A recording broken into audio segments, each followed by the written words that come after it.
శ్రీరామనామం సర్వపాపహరణం శ్రీరాఘవం దశరథాత్మజమప్రమేయం సీతాపతిం రఘుకులాన్వయ రత్నదీపం ఆజానుబాహుమరవింద దళాయతాక్షం రామం నిశాచర వినాశకరం నమామి అంటూ శ్రీరాముని స్తుతించడం ద్వారా చేపట్టిన కార్యాలు దిగ్విజయంగా పూర్తవుతాయని పురాణాలు ఘోషిస్తున్నాయి.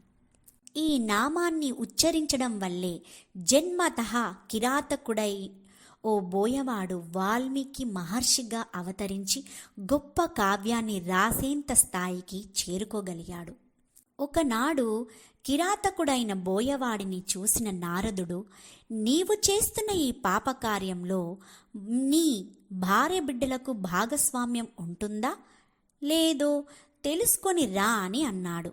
నారద మహర్షి మాటలతో వెంటనే ఆ కిరాతకుడు తన ఇంటికి వెళ్ళి ఆయన చెప్పినట్టు భార్య బిడ్డలను ప్రశ్నించాడు.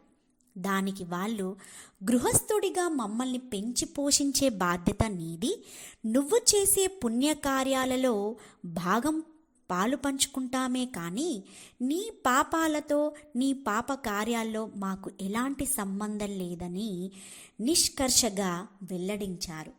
వారి మాటలకు నిశ్చేష్టుడైన ఆ బోయవాడు వైరాగ్యం చెంది మోక్షాన్ని పొందడానికి ఉపాయం చెప్పమని ప్రాధేయపడ్డాడు.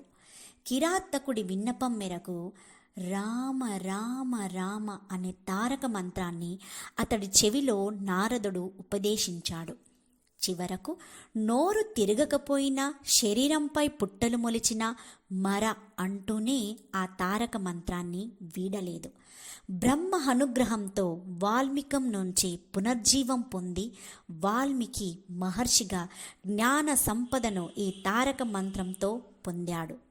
ఈ తారక మంత్రం వల్ల శ్రీమద్ర రామాయణం అనే కమనీయ కావ్యాన్ని రచించి ఊర్ధ్వలోకంలో ఆ చంద్ర తారార్కంగా తరగని నిధిని పొందిన మహాభాగ్యశాలి అయ్యాడు వాల్మీకి.